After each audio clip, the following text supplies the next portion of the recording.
Each of these 10 great discoveries is a treasure in its own right, but they are much more than that. It's a key, a way in, to one of the most extraordinary civilizations that our world has ever seen. These discoveries are really doorways into the past, and they permit us to see how the ancient Egyptians lived, how they thought, what they did. Objects found decades, even centuries ago, still pose a challenge. They have to be decoded. How did secret messages turn this simple tomb into a resurrection machine? The scenes themselves and the words inscribed on the walls of these tombs are like computer code or an instruction manual. What lay behind the wave of violence that desecrated Egypt's most beautiful tombs? It definitely was organized crime. Well-structured, organized groups of men. They built on a scale that would not be equaled for thousands of years. How did they do it? No one is entirely sure how people, using very simple tools and a lot of sweat, managed to construct such an astonishing monument. Across 30 centuries, their culture survived repeated invasion, outlasted all its rivals. The Egyptians had such a strong sense of culture, such a long history, that really they changed the invaders more than the invaders changed them. They created a superpower that dominated for longer than any other in history. Now, science, technology, and the latest research will reveal the lives and the minds of the Egyptians.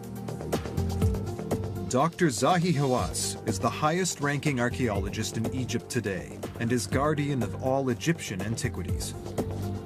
Working with a team of leading scientists and traveling from one end of the country to the other, he will guide us through Egypt's greatest discoveries. We are taking you in an adventure that you will never forget in your life. The first discovery reveals the ingenious piece of technology that allowed Egypt to become one of the greatest ancient civilizations. This discovery was a miracle. It shows the skills of the Egyptians. And remarkably, this technological breakthrough is locked inside a boat.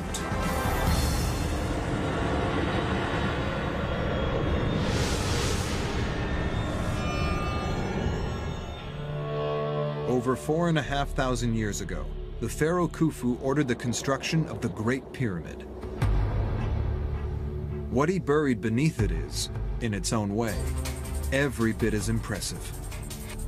The amazing thing about this discovery, it is how the Egyptians, 4,600 years ago, constructed this incredible boat. The Khufu ship is the most extraordinary artifact in the world. 13 stories tall, if you stand it on its end, 1,200 parts, and held together with little pieces of wood and a kind of sewing. The site at Giza had been excavated many times. But this find was made by chance. The discovery happened by accident completely. Many of the major discoveries always come with luck. It was 1952. Archaeologist Kamel El Malak was supervising the clear-up of an area right by the Great Pyramid. This south of the pyramid was completely covered with debris and stone rubble. Then they began to clean the stone rubble. As they were clearing, they found these large slabs of limestone that were very carefully laid. Curious, El Malak bored a small hole through one of them. When this man came and looked inside, he said to me, I did smell history. He discovered 41 huge limestone blocks, weighing between 17 and 20 tons. They covered a deep pit over 100 feet long. But it was the contents of the pit that excited Egyptologists. It was this huge pile of wood and rope and oars, which gave the game away. Why would Khufu bury a ship in the desert beside his pyramid?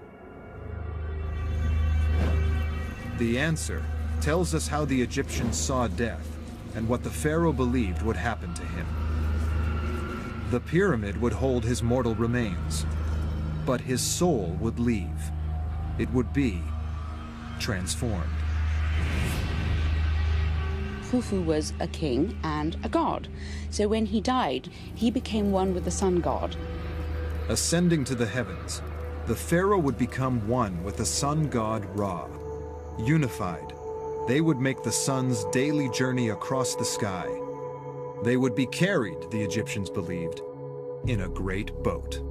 The idea of doing that made perfect sense to the Egyptians because they saw the path of the boat as being not flying through the sky, but rather traveling on the rivers that surrounded their whole entire world. In Egyptian thinking, this boat had a clear, practical purpose. It would be used in the afterlife. The Khufu boat was intended to carry its master through the heavens. It played a vital religious role, and this is a sign of something else, the fact that boats and water were central to Egyptian life. The Khufu boat is a fabulous testament to the importance of the Nile to the ancient Egyptians. Boats meant the Nile, and the Nile was Egypt.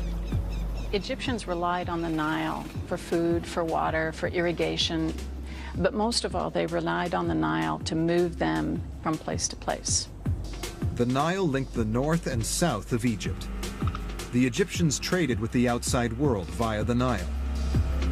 It was the wealth the river brought that caused their civilization to grow. The Nile was the most important thing for the Egyptians to make this civilization. And that's why we can say that with the Egyptian, the Nile built ancient Egypt. Treasure, gold and jewels came from Nubia in the far south. The hard granite which built Egypt's finest monuments traveled hundreds of miles by river from Aswan. Pharaohs sent trading expeditions to the land of Punt, 1,000 miles to the south. Boat-based trade bore vast resources into the country and allowed the pharaohs of Egypt to build an empire.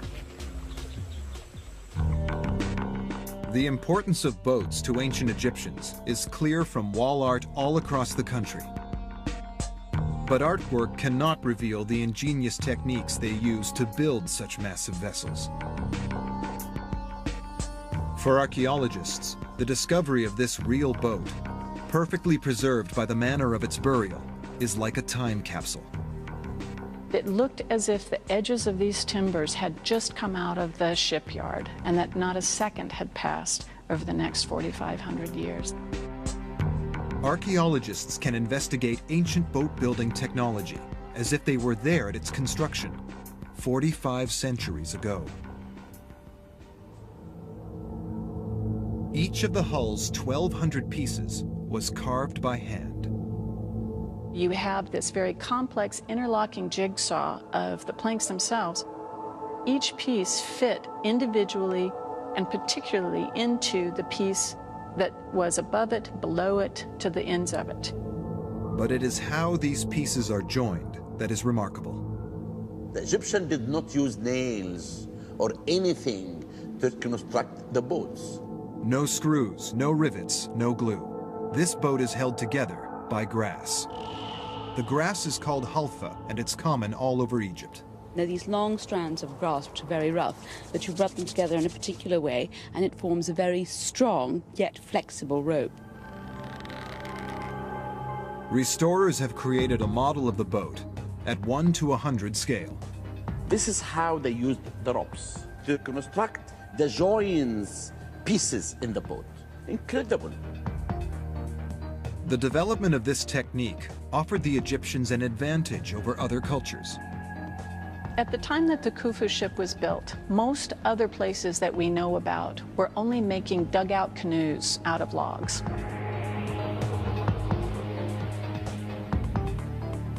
Sewn plank technology meant the Egyptians could build much larger vessels than other rival cultures. They could carry greater loads, travel greater distances.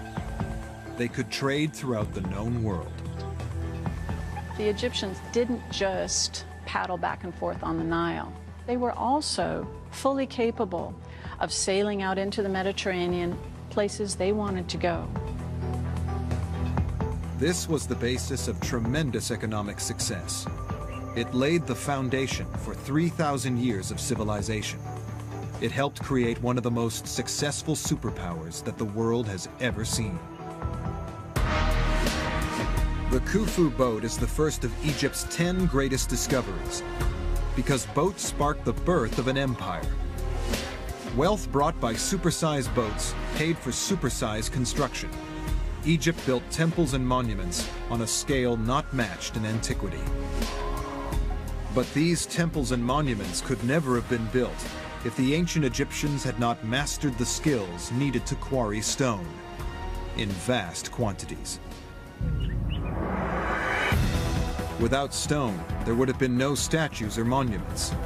Much of what we know of the Egyptians, we know because of the records they left in stone. Next, a team of scientists attempt to unlock the secrets of ancient Egypt's master masons. In a brand new experiment, they will try to harness the power that built a nation and left an extraordinary legacy.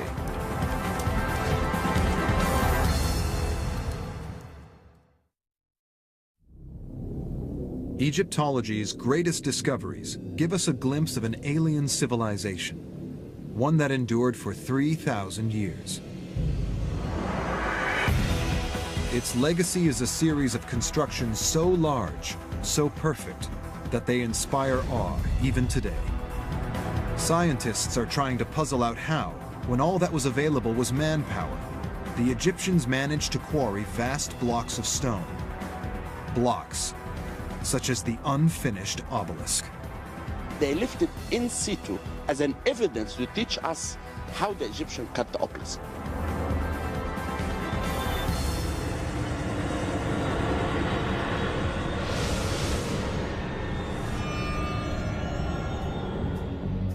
The unfinished obelisk weighs over 1,000 tons, more than 500 SUVs. It lies in the ancient quarry of Aswan in Upper Egypt. The obelisk was never removed from its quarry. Archaeologists have tried to understand why, after so much work, it was abandoned. If finished, it would have towered 10 stories above the ground. Decorated with images and hieroglyphs, it would have stood as a vital component in a temple complex. The obelisk was the symbol of connection between the king and the sun god. Obelisks are pieces of precision spiritual technology. For the Egyptians, an obelisk was a symbol of the sun. It was the ray of the sun, so it was sort of a power conductor.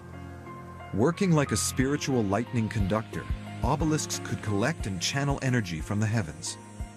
You had to have it in one solid piece of rock.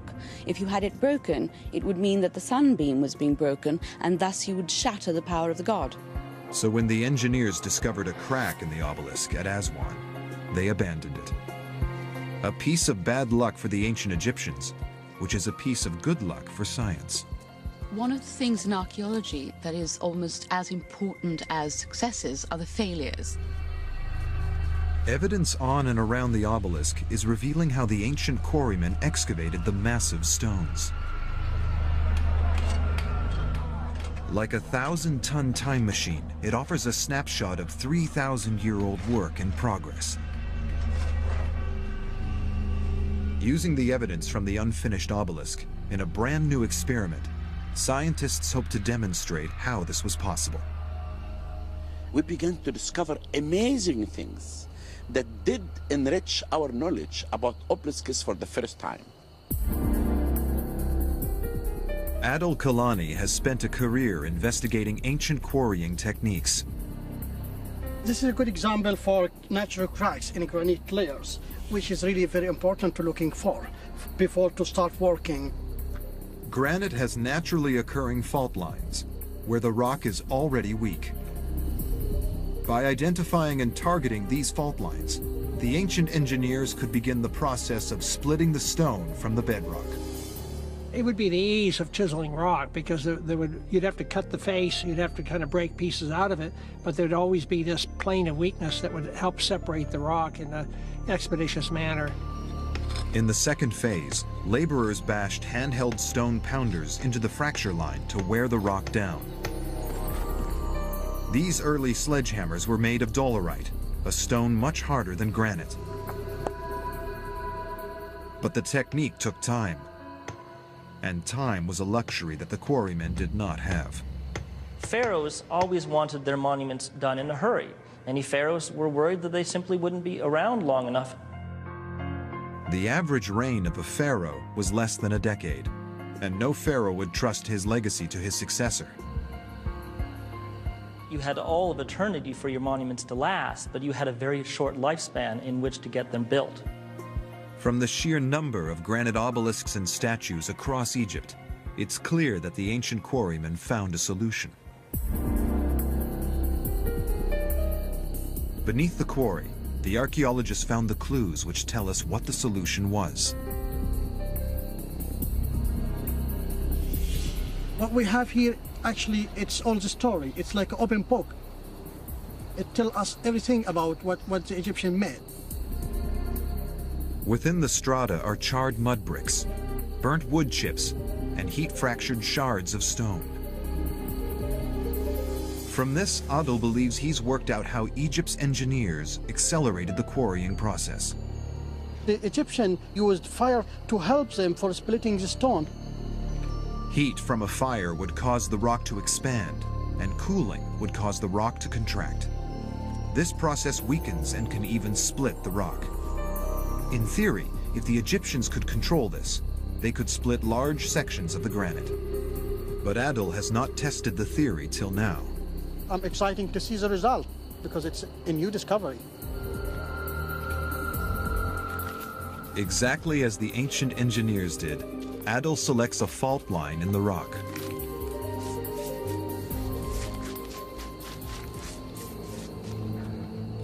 Mud bricks found at the unfinished obelisk site suggest that the ancient engineers built a wall to contain and control the fire.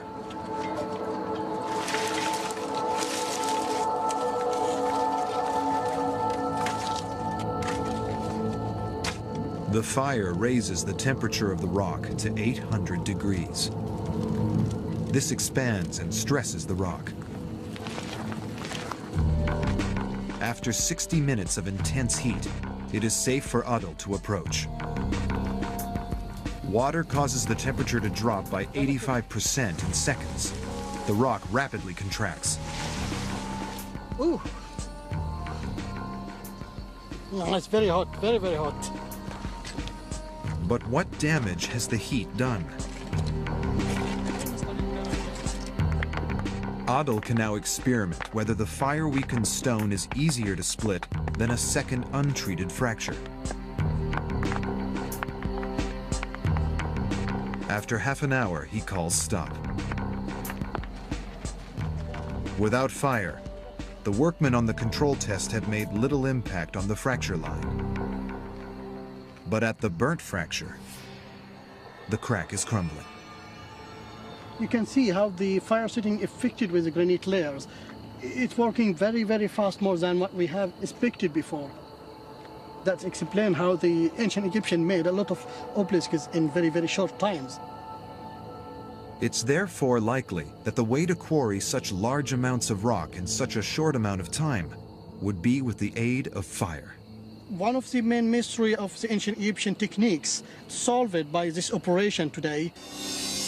The unfinished obelisk offered the clues. Then experimental archaeology showed that the theory could work. It explains how the Egyptians could quarry stone on a scale that was almost superhuman. We discovered exactly how they did cut an obelisk. These great monuments still have the power to inspire awe. They were built thousands of years ago without any of our modern technology, and we're just beginning to understand how.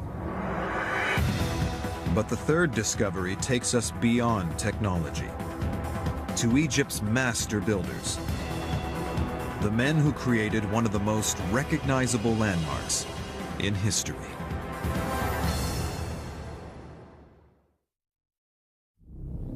The greatest discoveries made in Egypt reveal the secrets of a powerful and dramatic civilization that lasted for 3,000 years. The ancient Egyptians built some of the most impressive monuments in the world, and the most impressive of all is the Great Pyramid. The third discovery concerns the people who built it. No one is entirely sure how people, using very simple tools and a lot of sweat, managed to construct such an astonishing monument. Now, science is about to reveal the answer to this mystery.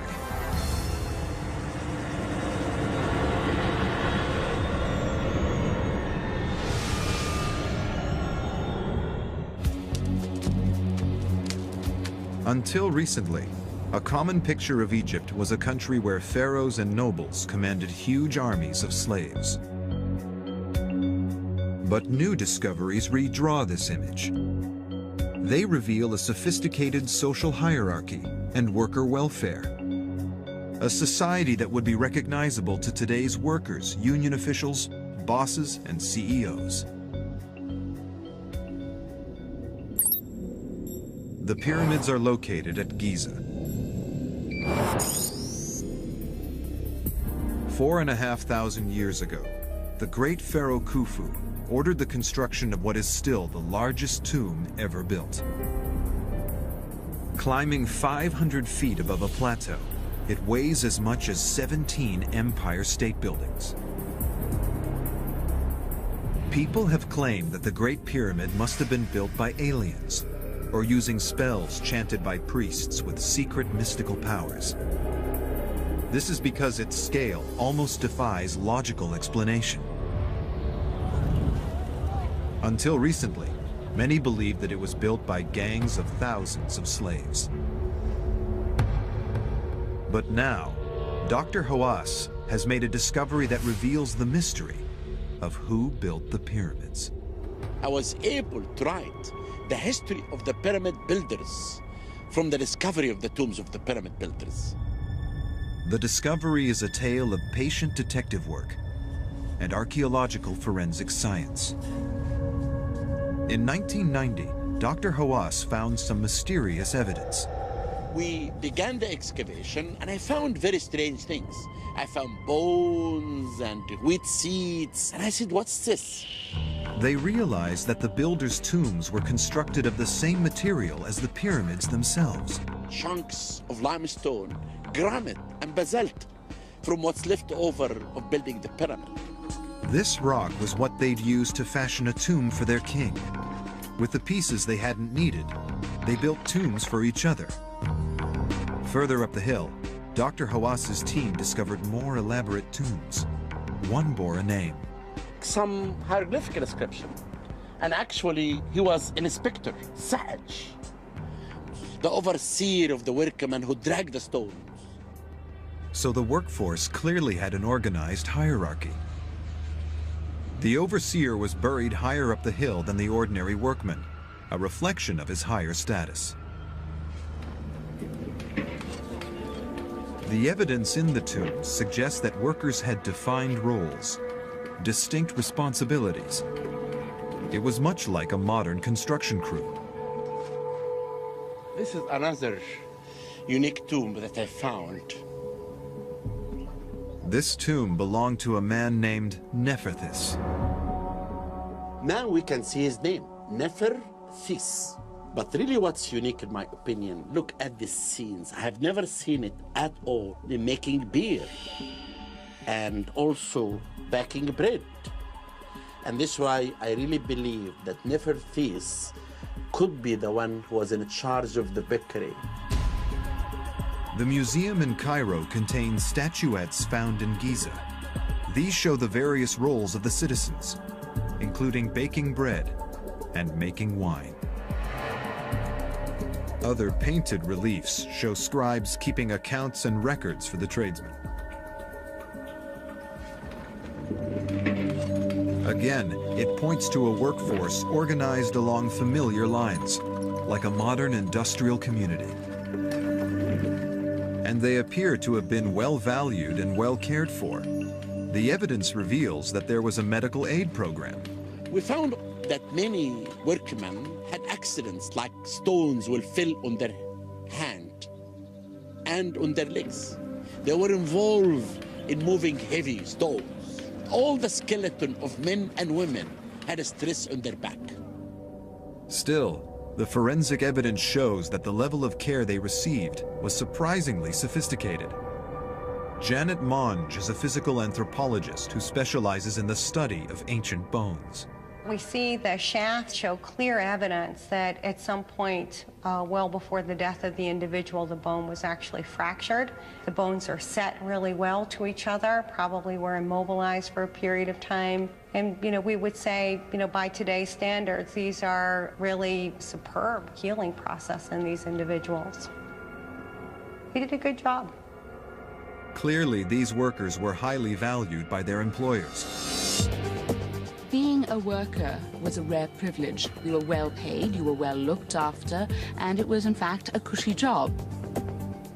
The pyramid builders' tombs reveal an organized structure of professionals and skilled artisans, working within an ordered workforce.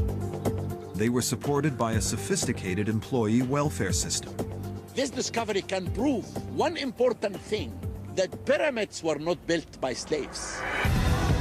Because the tombs at Giza were of ordinary people, they seem to have been ignored by treasure seekers. It was another tomb, kept sealed for 35 centuries, which produced Egyptology's best-known discovery.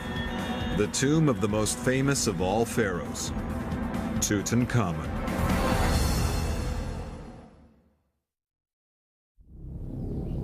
Ancient Egypt is one of the most long-lasting civilizations in history.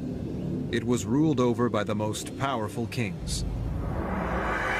These are statues of real men. Who were they? What were they like? Archaeologists are trying to find out in the tomb of the pharaoh Tutankhamun. This is not the icon for a statue. It is the icon of the whole world. Who was the man behind the golden mask?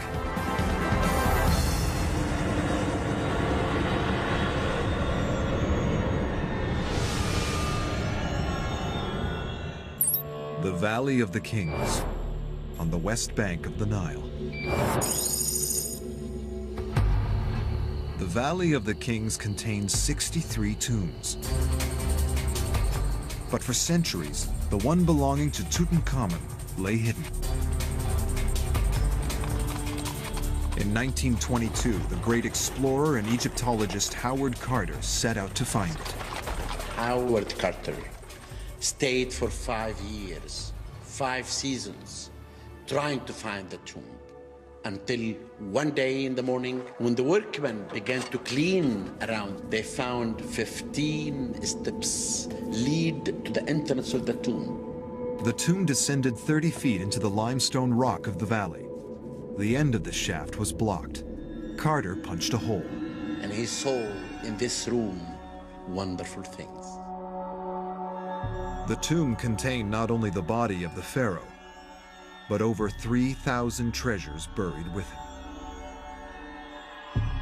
Ever since, the tomb has been a magnet for Egyptologists, examining and analyzing the mummy and its treasures. And now, archaeologists can go deeper than ever. They can see the boy king as he's never been seen before. Archaeologists are using modern medical science to study his 3,500-year-old body. CT scans take thousands of X-rays of a body and put them together to produce a 3D image. The CT scan is wonderful, really, in archaeology. You can actually see everything. You can see how this king died, when he died. You can look at everything. Experts are investigating a mysterious hole in the back of King Tut's head. Could this be the wound that killed him? If you look at the skull, you'll find there is a hole in the back of the head. There's a lot of damage to the upper vertebrae, perhaps even the base of the skull, at the foramen magnum, the place that connects. The wound is consistent with damage done in an attack. That hole made everyone to believe that the golden boy was murdered. Did the young king meet a violent death? A clue might lie in the ancient process of mummification. Mummification is as old as Egypt. No one's very sure how the ancient Egyptians decided to mummify the dead, but presumably because the desert naturally dries out people. When animals die and lie in the desert, the Egyptians would have seen those and they would see that they were perfectly preserved. First thing that the Egyptians did was to really desiccate the body, and they did this by using something called natron. Without natron, you couldn't make a mummy. Natron works like the sachets of silica gel that are used to keep electronic equipment dry today.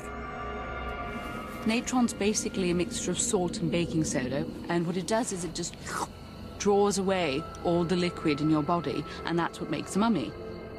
But certain organs have too much water in them to mummify in this way. You leave the organs in, they sort of rot and explode. So the next step was to remove the internal organs and the brain. They'd actually cut off the head, poke it, prod it out, and then leave it empty. So could the head wound in fact be a result of the mummification process, rather than an injury that killed him? At the University of Pennsylvania, Janet Monge has been studying the CT scans of King Tut's mummy.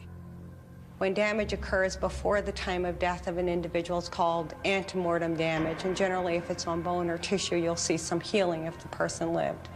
This looks like a post-mortem damage. Could be something that occurred at the time of the embalming process. The hole in King Tut's skull is consistent with the type of hole made during the mummification process. It has nothing to do at all with murder or anything, and there is no foul play. How the king died remains a mystery, but science can help to reveal how he lived. To get inside the head and life of a ruler of Egypt. It appears the pharaoh did not look as regal as his death mask suggests. He has this nice square chin. Except for that, his face is quite slender, quite slight. Of course, I don't think you would want to make fun of the king, but if the king was in a schoolyard, I think that he might be the kid that you gave the little nickname to, like Bucky or something like that.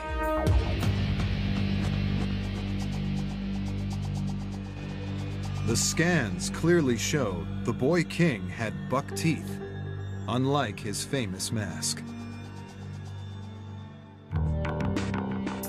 The treasure with which the boy king was buried is revealing more insights.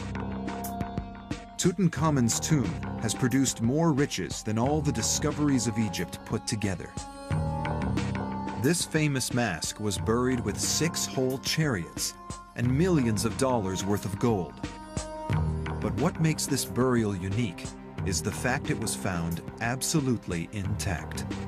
Beyond the sheer razzle-dazzle bullion factor of all this gold that is measured in hundreds of pounds practically, we have a complete set of burial equipment of a pharaoh of Egypt.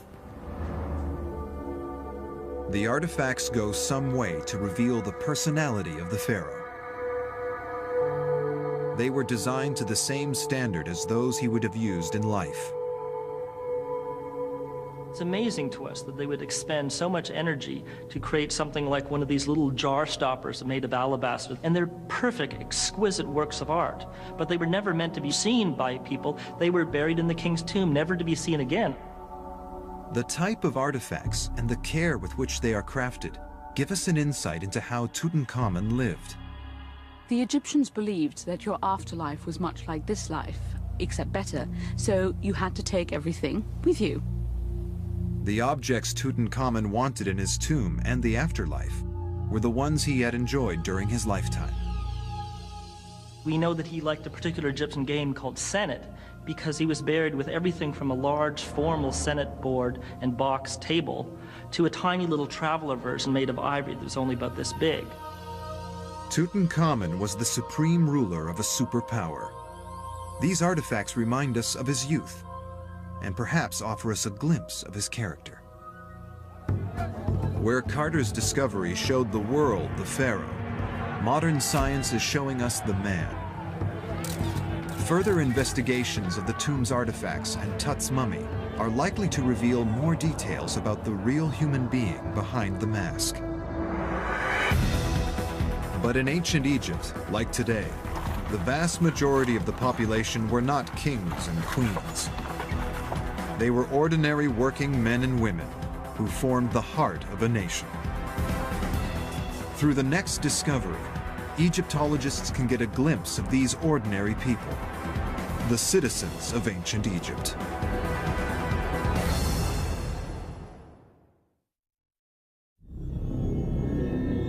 Ten great discoveries made in Egypt reveal an extraordinary civilization. But while the ruins that stand let us see what ancient Egypt looked like, it's much harder to know how its people behaved. It really is a peephole, a voyeuristic peephole into life in ancient Egypt. The fifth discovery offers a chance to understand the lives of ordinary citizens in the town of the tomb builders.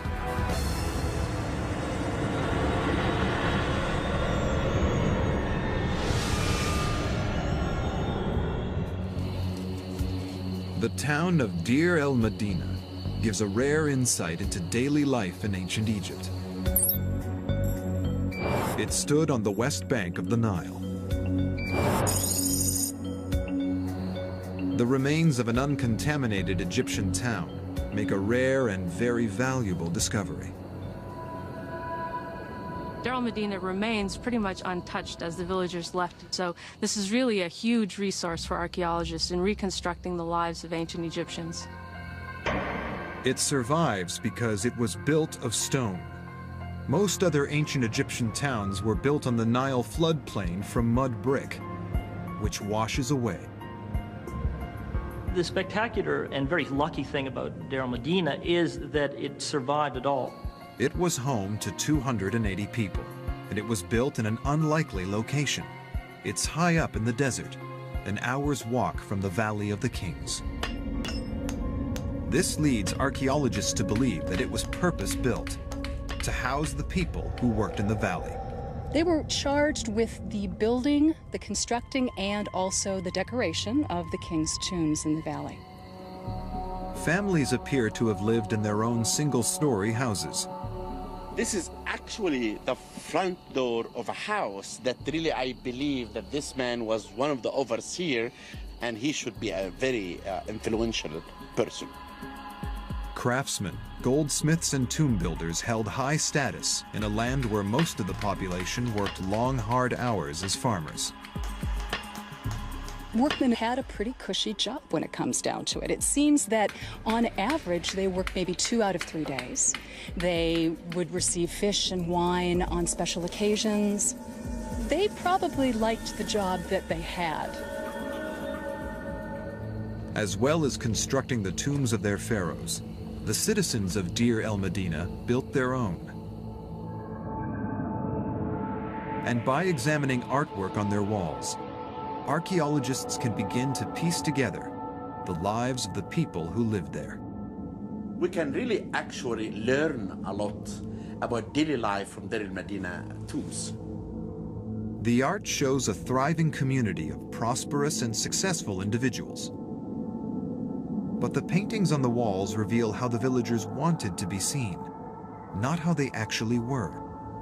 When you look at the tombs, when you look at the monuments, they're on their best behavior, dressed in their Sunday best, living an ideal life. But it's an ideal. But there is further evidence that offers clues as to the private lives of the citizens. All kinds of things are going on, stuff that they didn't necessarily want you to know about. The clues are everywhere.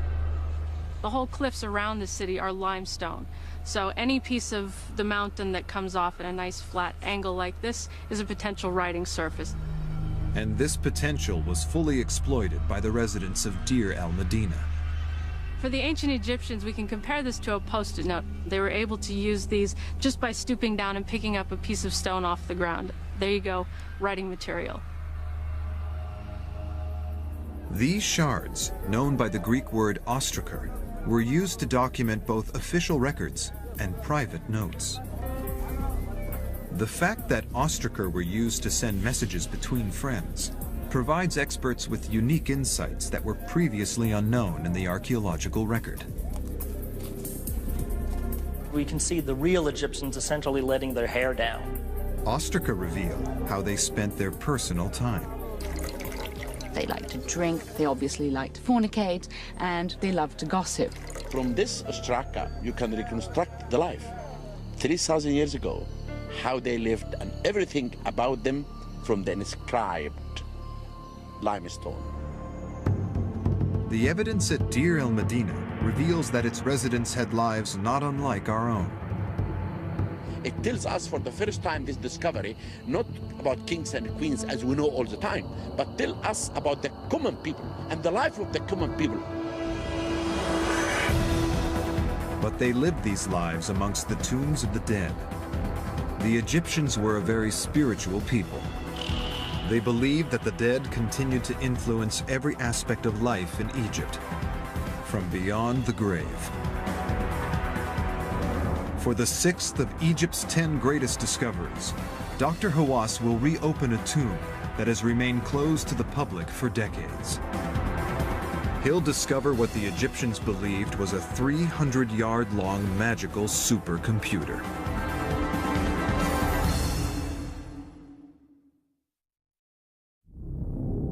When brought together, the 10 greatest discoveries reveal an overview of life in ancient Egypt.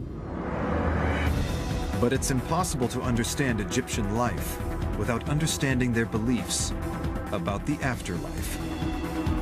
The 6th discovery, the tomb of Seti I, offers an incredible insight. What we have here is essentially the Hitchhiker's Guide, or the rough guide to the afterlife. Investigations here are revealing the secret code that turned a simple hole in the ground into a resurrection machine.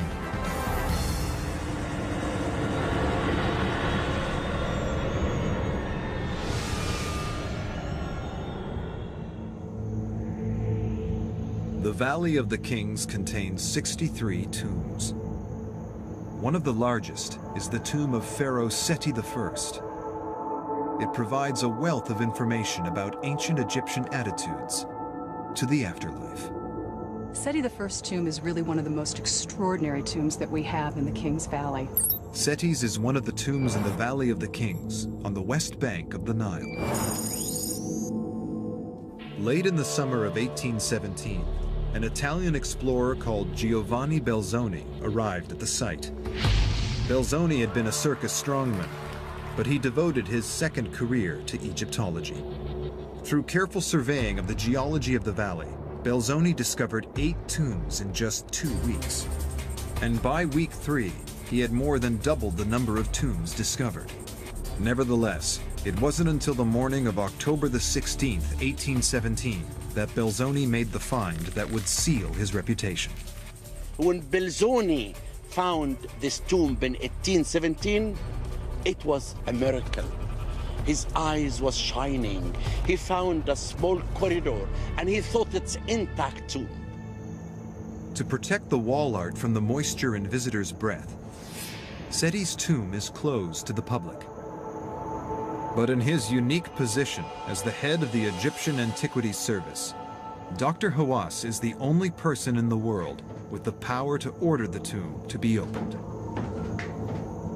I will take you now for one big reason, to show to the public that this is the most amazing tomb.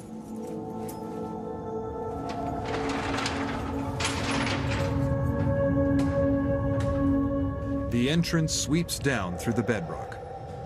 The tomb, it's deep cut in the rock, more than 300 feet. It contains some of the most spectacular artwork in all ancient Egypt. Every available surface is painted. The thing that just takes your breath away is not only the beauty of the forms, but also the absolute vivacious colors that they use. One of the beautiful scenes, it shows the relationship between Seti I and the goddess Maat. But what's amazing, in all the scenes, you can see she's holding him to show her support and her blessing for him to go to the afterlife. Archaeologists are analyzing the artwork to better understand what the Egyptians believed would happen to the pharaoh after death. This is one of the 2 tombs in the Valley of the Kings that tells us how this tomb will make the king as a god. Underlying that is the Egyptians' belief that by day, the sun god Ra drove the sun across the sky, bringing life to the land. But by night, he traveled to the underworld to fight off the demons that threatened the land of Egypt. This cycle was of vital importance to the ancient Egyptians. They believed if it was not completed, the sun would not rise, the Nile would not flow, and the world would end. Seti's task after death was to join with the god in this struggle. The king will join with the solar cycle during the hours that it passes through the underworld. And it's extremely important that he be part of that cycle because this would be his function in the next world. Seti had to be sure that he would rise again after death to fulfill this duty and his destiny. The artwork he commissioned for his tomb was a magic spell to facilitate his resurrection. Magical spells are like instruction manuals or computer software. They function, they achieve their end. This wasn't art. It was logical, functional, like lines of code programmed into a machine. The tomb is a resurrection machine. It functions, it actually achieves a purpose. The scenes themselves and the words inscribed on the walls of these tombs are like computer code or an instruction manual. The coded artwork reveals how the Egyptians considered mysticism and magic. It was real. Once you believe in magic, then a magic wand is no different than a hammer. It is a tool. It functions, it actually achieves a purpose. We are now at the end place of the tomb. The images on the walls here represent paradise. The god Osiris ruled in paradise. The artwork clearly shows Seti meeting and joining with the god. How could Seti be with Osiris in paradise at exactly the same time as also being in the underworld fighting demons? For the Egyptians, to do 2 things at once was not a problem. The ancient Egyptians were very clever about their afterlife. They believe in multitasking. Egyptian religious philosophy allowed its gods and pharaohs to be in many places at the same time. But we have to understand that the rational point of view, the logical point of view, is a construct of the Western mind that comes out of ancient Greece. The ancient Egyptians, rather than seeing things as contradictions, saw them as essentially 2 sides of the same coin. Seti's tomb is a clue to how very differently the ancient Egyptians saw the world from our view today. They had many beliefs that we might find alien, like pharaohs becoming gods, and souls being in 2 places at once, and that objects and images had real and practical magical powers. They venerated their gods in some of the largest temples in history. The 7th discovery reveals that ancient Egypt was built on an even larger scale than previously thought, and that its most impressive achievements may still lie buried beneath the ground.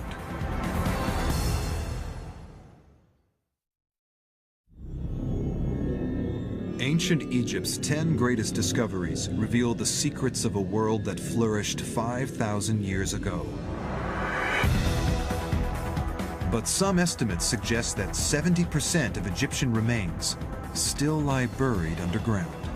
Egypt is unique among any civilization in the world, that the whole country, there is buried temples and tombs under the ground. Monuments, like the lost temple of Akhmin.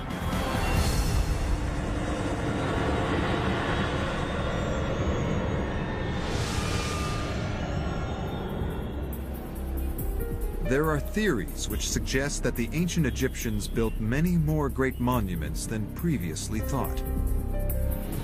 The lost temple of Akhmin provides dramatic evidence to support this claim. Egypt is famous for the pyramids near Giza in the north. Visitors also flock to the expansive temple complexes in the south, at Luxor. But new evidence is suggesting that the Egyptians built on a colossal scale across the whole of the country. Central Egypt is little-known territory to tourists, and even to many professional Egyptologists. This could be another major touristic destination in Egypt in the future. Might this little-known area produce the largest temple ever discovered? Akhmim is located in central Egypt, 200 miles south of Cairo. Here there is evidence for a massive temple, but it is buried underneath the modern city. It's very difficult for archaeologists to work on Egyptian settlements because, for one thing, if it was a good place to live in the past, it's still a good place to live and people are still living there. One of the problems with Akhmim is that it is a living town and city that's grown up over millennia, and so the ancient core of Akhmim has been absorbed by the urban development. But the development of the modern city can also be an advantage. The process of digging foundations can reveal the past. Development is a double-edged sword, especially in Egypt. So when at a site like Akhmim they decide to build a post office in the 1980s and they sink some trenches, they come upon a magnificent statue. In 1981, while digging the foundations for a new development, workers uncovered the base of an enormous statue. The statue was of Ramesses the Great, one of Egypt's most powerful pharaohs. The height of this statue could be more than 180 feet. It was huge. Only 60 yards away, another massive statue was discovered. We are in front of the feet of the largest, the most complete, beautiful statue of a female lady ever made in ancient Egypt. The statue is of Ramesses' wife, Merit Amun. Many believe that she was the queen who found Moses in the bulrushes and brought him up as her son. The scale of the two statues are a clue to how big the temple may have been. But whatever other ruins exist are buried beneath the modern town. Archaeologists must discover what lies there without digging. Egyptology is a very rigorous science because it doesn't just involve excavation, it also involves a great deal of analysis. The expert's first clue is in the writings of travelers from over 1,000 years ago. They tell of a colossal site at Akhmim. When the Arab travelers came to Egypt in the 9th century AD, and they explained that they came to visit the temples at the sunrise and they left at the sunset. The sun had time to rise and set again before I finished exploring the ruins. A second clue to the scale of the construction is that all temples in Egypt followed a similar plan. Temples in ancient Egypt are the abode of the gods. They're the point where the divine realm connects with the human realm. In the architecture, they model ideas of the cosmos, and there's sort of a formal layout of ancient Egyptian temples. As churches, mosques, and temples, even today, follow a prescribed standard layout, so did the temples of Egypt. So if archaeologists analyze a fully visible temple, they can apply this knowledge to the site at Akhmim. The Temple of Amun-Ra, 100 miles further south in Luxor.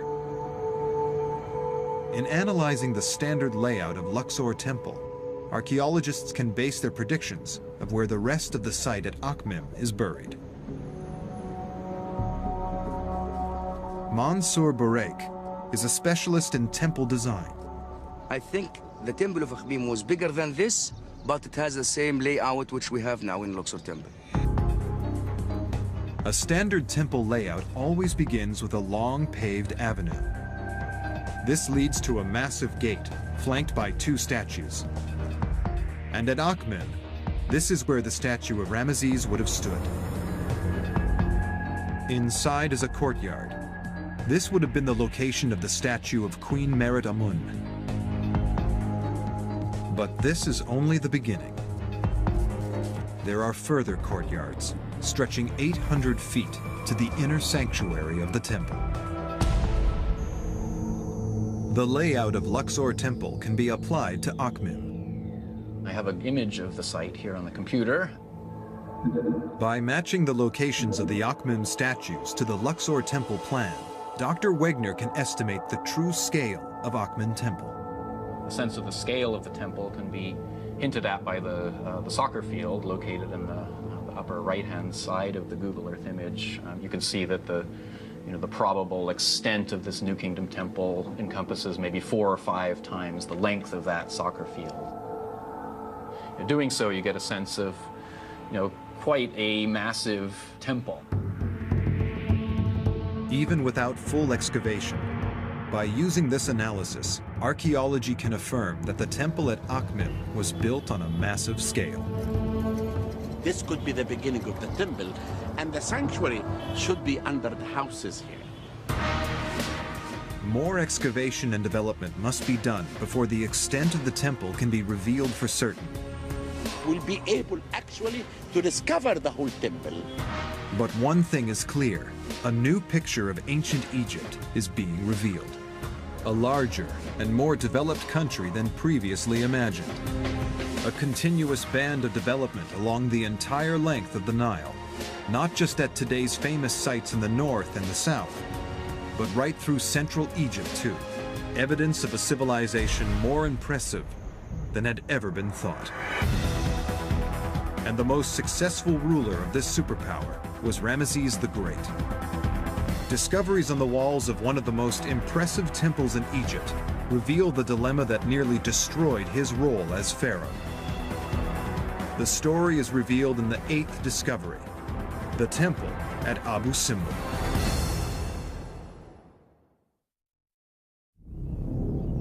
From tombs to temples, the mysteries of ancient Egypt have enthralled the world for centuries. One of the most significant is also one of the largest. Fronted by 4 statues of Ramesses the Great, the temple is Abu Simbel. The epitome of Ramses' ego, if you will, or Ramses' godhood, the spectacular nature of his achievements has got to be Abu Simbel.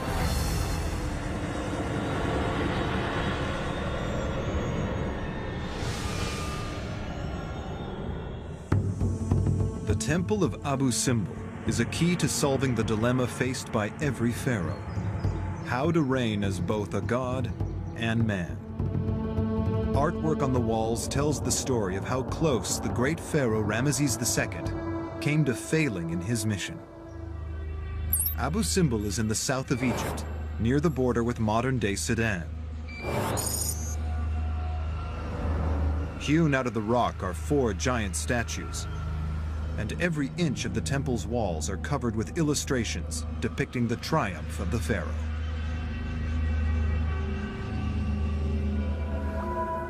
In 1871, when the adventurer and early Egyptologist Giovanni Belzoni arrived at the site, the temple was covered with sand.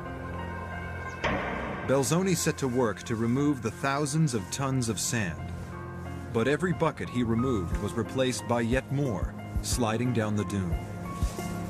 On the point of giving up, he discovered a simple solution to the seemingly impossible problem. Wetting the sand would hold it in place. The plan was a success. After 4 years of struggle, he finally found the temple entrance and became the first man for centuries to walk inside. The temple at Abu Simbel was a monument to Egypt's greatest builder, warrior, and pharaoh, Ramesses II. Ramses II was one of the famous kings in the ancient Egyptian history. He ruled more than 67 years and turned the land of Egypt to be an open museum for his achievements. But analysis of the wall art and statues is revealing the dual role of a pharaoh of Egypt. The first function is as defender of the nation. He's the warrior, champion, the single hero who defends Egypt from all enemies. The second role involves religion. The role of the pharaoh in the religious realm is not just as chief worshiper or intermediary between mankind and the gods. The king has one foot in the divine world and one foot in the human world. The pharaoh's authority and power was dependent on fulfilling these two roles. But Ramesses was so successful as the warrior king that he ran out of people to fight, and thus undermined his position as ruler. Reliefs within the temple illustrate this dilemma.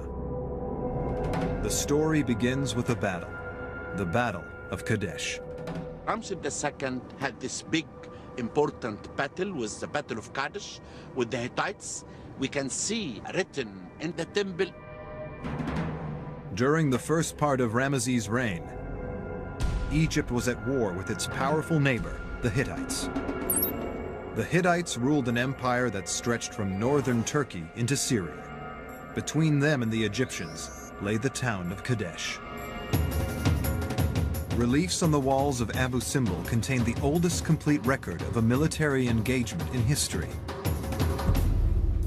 Dr. Mohammed El-Bailey is investigating the brutality of the battle. Here, the figure showing the Egyptian beating and punishing Hittites. They are beating them very hard. It was a clash of superpowers. What makes Kadesh so unique is that it really is a clash of empires. Ramses finds the whole Hittite army with all of the Hittites' allies are there facing on the battlefield. And in fact, I think this was something relatively rare in ancient history, that two huge armies clashed with each other on the battlefield. Abu Simbel reliefs depict a violent battle using the most technologically advanced weapons available at the time. They had the chariot for the first time, and they had the horse, and therefore they were able to build the empire. An Egyptian chariot is very highly maneuverable. It can turn on a dime, and they can basically make what are essentially missile runs. It's essentially the F-16 of the ancient world. Chariot warfare involved making 30-mile-an-hour runs at the enemy, firing as many arrows as possible, and then wheeling into a retreat. Basically making strafing runs, going close, shooting his arrows, and then his chariot driver would veer his chariot around, he would speed off until he could get back out of range, and then make another strafing run on them. Ramesses held the Hittites at bay and successfully defended his country. In the 21st year of his reign, he makes a peace deal with the Hittite Empire. With no battles left to fight, Ramesses could not fulfill the warrior function of Pharaoh. What do you do when you run out of enemies? So now Ramses has a political problem. Abu Simbel reveals Ramesses' solution. And the way he solves this is by going in the opposite extreme and emphasizing his religious role. Now that he can't show that he's a warrior because there's nobody left to fight, he can say, I'm a living god. Ramesses declared his divinity. Now at this point, Ramses puts both feet in the divine world and he becomes a living god, 24/7, all year round. The Egyptians have a living god ruling over them. Abu Simbel became not just a temple to the gods, but a temple to Ramesses himself as a god. Ramses II built this temple for himself, as a god, to worship himself.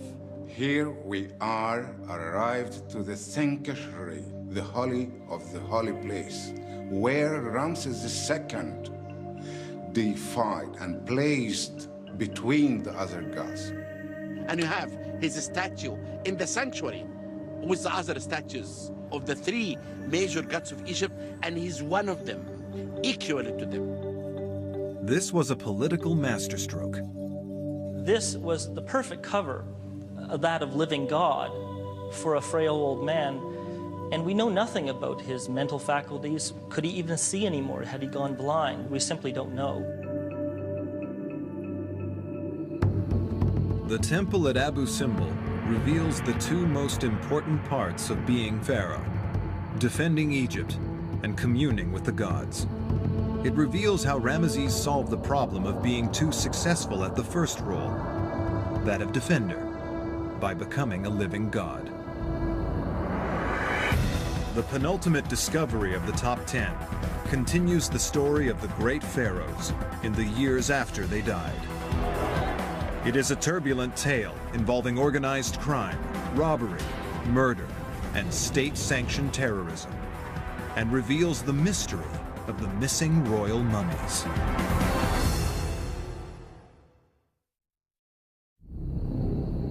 The 10 greatest discoveries of Egypt let us see the world of an empire that lasted 3,000 years. Much of what we know of ancient Egypt comes from opening the tombs of the pharaohs, but they also created a mystery. Time and time again, the tombs were discovered empty. The pharaohs' mummies were missing. One of the most important discoveries in Egyptian archaeology was the discovery of the royal cache. Egyptologists came face to face with literally a who's who of all the great kings.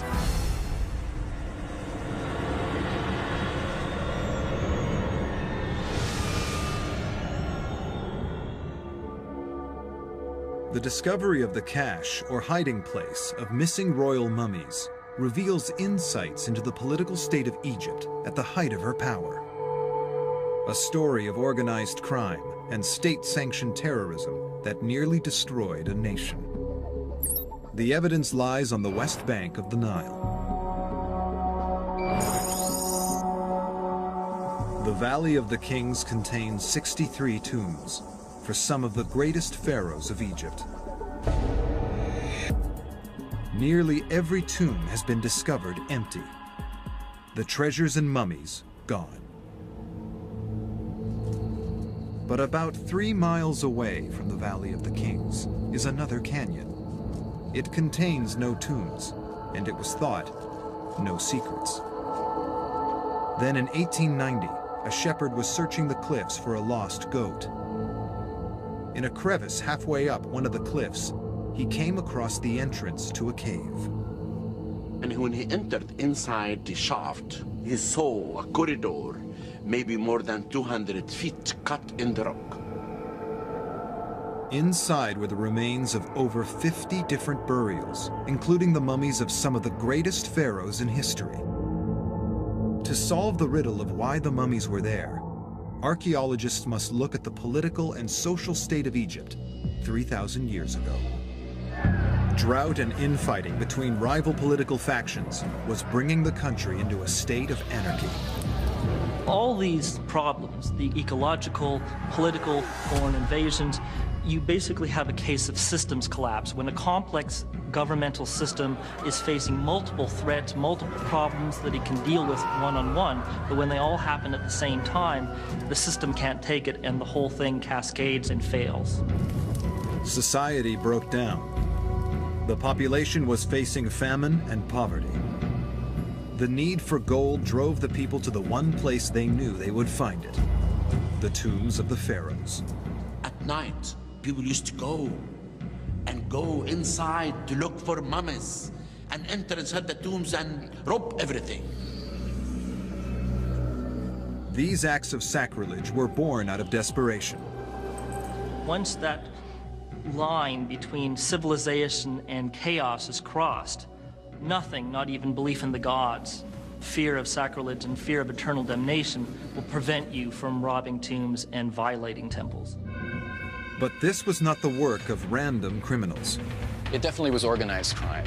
It was well-structured, organized groups of men with even sort of an internal ranking system amongst them. Tomb robbery as kind of a growth industry, really. This created one of the first examples of organized crime in history. Literally everybody gets into the tomb robbing business. Everybody's in on it, from the highest officials, if not involved actually in robbing the tombs, then turning a blind eye and getting a golden handshake. But there were some priests at the Temple of Luxor who still saw themselves as the guardians of the Egyptian religion, the temples and the tombs of the pharaohs. They set out to rescue and hide the mummies. They want to protect the kings. They took all the mummies. They buried them here. Even away from everyone. They did not reveal the secrets to anyone. The fact that the priests saved these mummies allows scientists to study the physical remains of some of antiquity's most powerful rulers. If you close your eyes and you go back thousands of years, you can imagine this living king. After the mummies were discovered, they were taken to the Egyptian Museum in Cairo, where they are cased in sterile conditions. If you enter inside this room now, you see dead bodies, and you look at them, you get scared, and you laugh, and you cry, and you smile. But when I use science, this is the first time that all these mummies will talk to us. But what's most revealing is what isn't there. Pharaohs were buried with priceless treasures, but none of these mummies were found with any valuables. When you look at these stripped down coffins, you find that the gold and other jewels and finery has actually been systematically taken off of some of them. This offers evidence for a high-level conspiracy theory. When somebody's robbing a tomb in the middle of the night and is afraid they're going to get killed, or the god is going to strike them down, they are going to be in a hurry, they're going to be scared out of their wits, and they're going to just grab whatever they can get and run. But these bodies have been methodically stripped. This suggests that the high priests themselves are doing this. The very people that saved them actually removed the last bits of gold and finery that were still attached. Although the priests were both rescuers and robbers, they left science with an invaluable resource. It was sort of a double-edged sword, because you can say that they were doing a good thing by hiding these mummies in a secret place and protecting them in this way, but they also stole along the way. Forensic investigations reveal the real lives of great pharaohs. But from this discovery, we can also gain an insight into ancient Egyptian society. A society on the verge of anarchy. And when the nation imploded, other empires were quick to take advantage, and Egypt suffered hundreds of years of invasion. But instead of being destroyed, the Egyptian culture was so strong that the invaders actually adopted the customs and beliefs of their new home. This accomplishment is spectacularly revealed in the final discovery. The evidence lies both on and under the desert sand.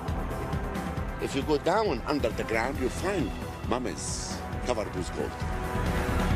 Hundreds of perfectly preserved, untouched mummies covered with gold.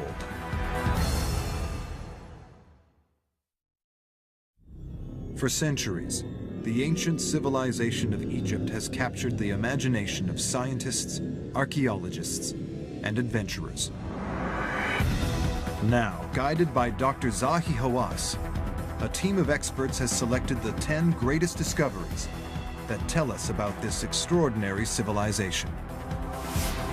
Even in its final decline, the ancient Egyptian culture created something which, when discovered thousands of years later, would still inspire awe.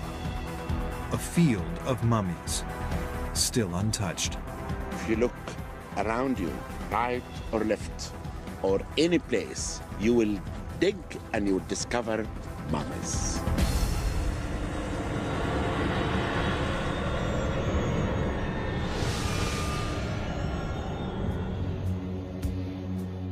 Over its history, Egypt was attacked by many empires. The evidence says that Egyptian culture had the strength to resist and endure.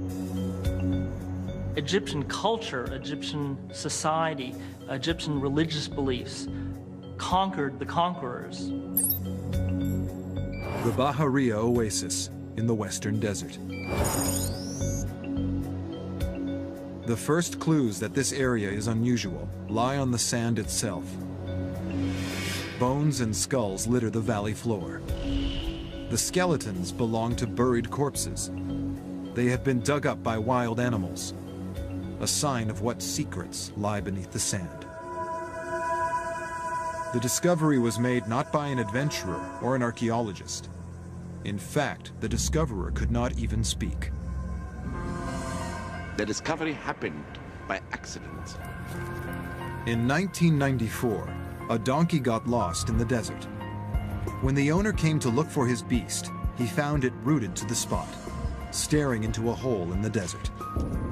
He looked Inside the hole, he saw mummies. And I came here, and we began our excavation. It was like a dream. The discovery of so many untouched mummies is a priceless gift to modern science. Throughout early Egyptian archaeology, many cemeteries were excavated by early Egyptologists who dug up the bodies, the bones, and the mummies were thrown away. They were dispersed. Early explorers often discarded the mummies in their search for treasure. Mummies were lost in ways that shock modern archaeologists. They were even used for fuel to cook dinners. The mummies found at Bahariya are a rare resource, uncontaminated, undamaged. We have an entire population of people, generation after generation, in one place. 2,000 years ago, Egypt was invaded by the Romans, who settled across the country. The mummies buried in the valley were of these Romans. They date to around 300 BC. They're going after Egypt because it's one of the wealthiest countries of the Mediterranean. It has all of the gold of Africa, it has the grain, it has all of the resources of Pharaoh. So this is a little jewel in the crown of any empire. The settlements here were destroyed over time. But studies of the mummies reveal that nothing could destroy the Egyptian culture. The Egyptians had such a strong sense of culture, such a long history, that really they changed the invaders more than the invaders changed them. These were Roman mummies. But Egyptian culture still determined the manner of their burial. Mummification started 3000 BC, and it continued all over the Egyptian history until the Roman period. Until they came to Egypt, the Romans wrapped their corpses in strips of linen.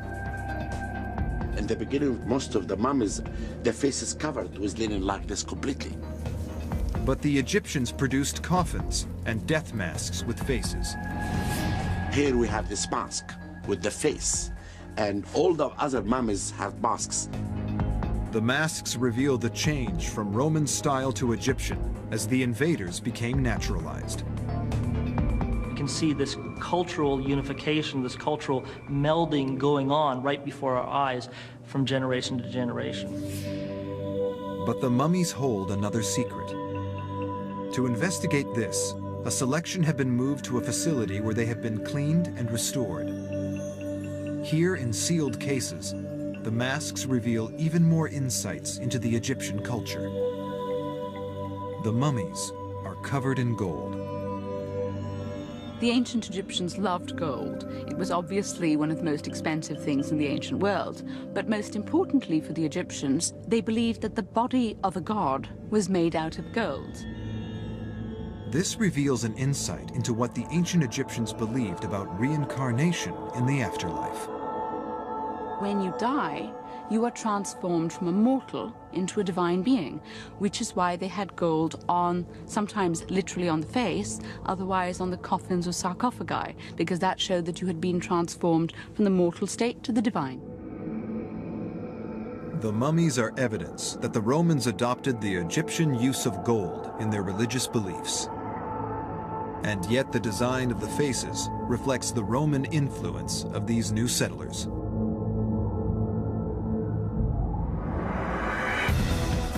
The golden mummies are evidence of the fusion of the Pharaonic and the Roman into the new Egyptian civilization.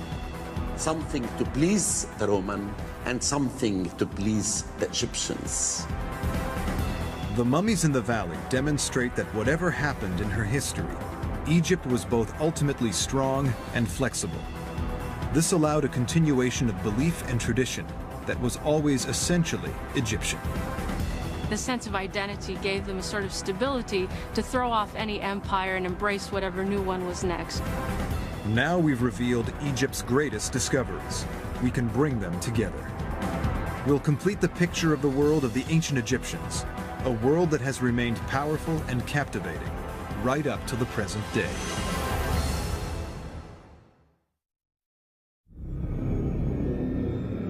Discoveries from ancient Egypt have spanned hundreds of years of adventure and exploration. From early adventurers to forensic scientific analysis, each discovery has shed a new light on a civilization that began 50 centuries ago. The ancient Egyptians were simply the most fascinating and entertaining people that ever lived in the ancient world. But Egyptology holds more than fascination for academics and scientists. It has a resonance that affects the modern world, even today. The ancient Egyptian legacy is still alive, 2,000 years after the civilization itself collapsed. They are the mother of many, many cultural traditions that we consider our birthright, even in America or European context today.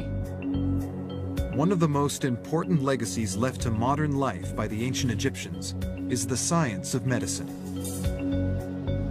The earliest record of a professional physician in history was a man named Imhotep, working in Egypt nearly 5,000 years ago. The surgical skills of the ancient Egyptians were developed, not to keep a person alive in this life, but for a completely different reason, to preserve them for the next. Studies made on the mummified bodies of pharaohs have revealed the great expertise the Egyptians developed in dissection. Successful mummification was a complicated procedure that involved careful removal of key organs without damaging the body itself. Just as in many types of modern surgery, it required a deep knowledge of anatomy. In some cases, this knowledge has been passed down unchanged through the ages, right into modern medical textbooks.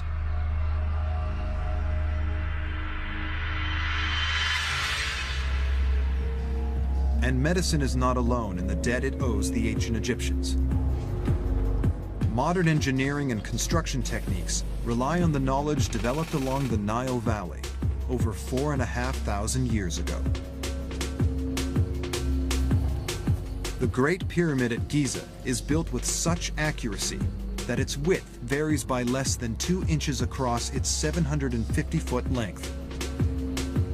The Greek genius Pythagoras is known as the father of numbers.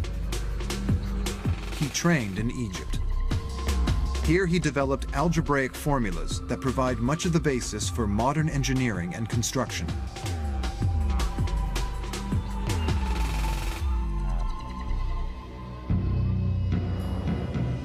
The more modern scientists explore the world of the ancient Egyptians, the more they reveal the debt that we owe this civilization.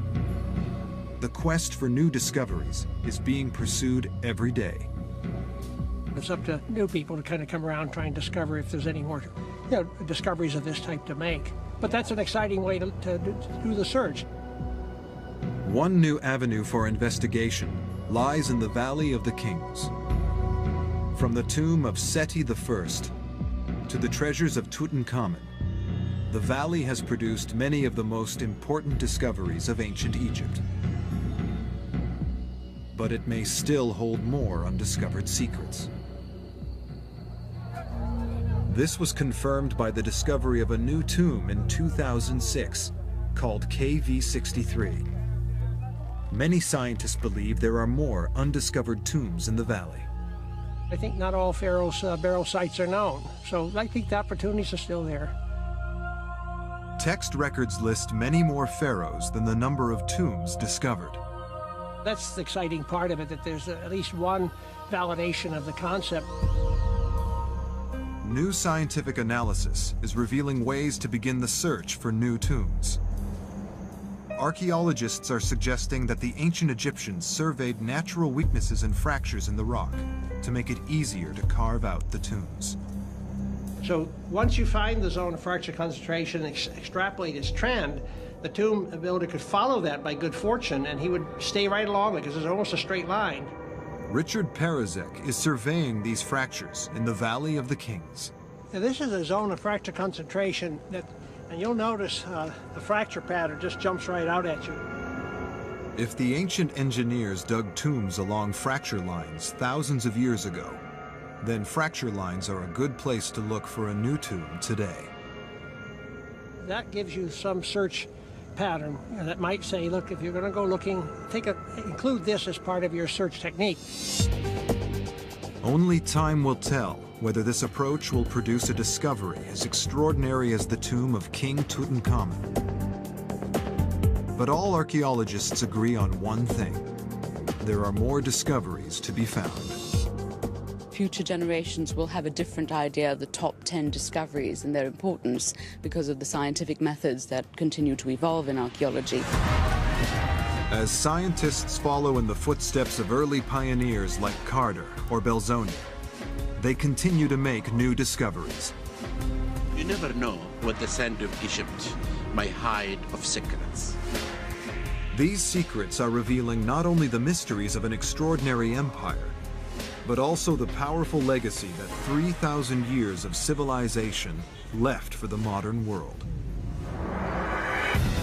And while the modern world continues to wonder at today's greatest discoveries, the discoveries of tomorrow promise to bring even greater insight, amazement, and knowledge of one of the greatest civilizations in history: the lasting civilization of the ancient Egyptians.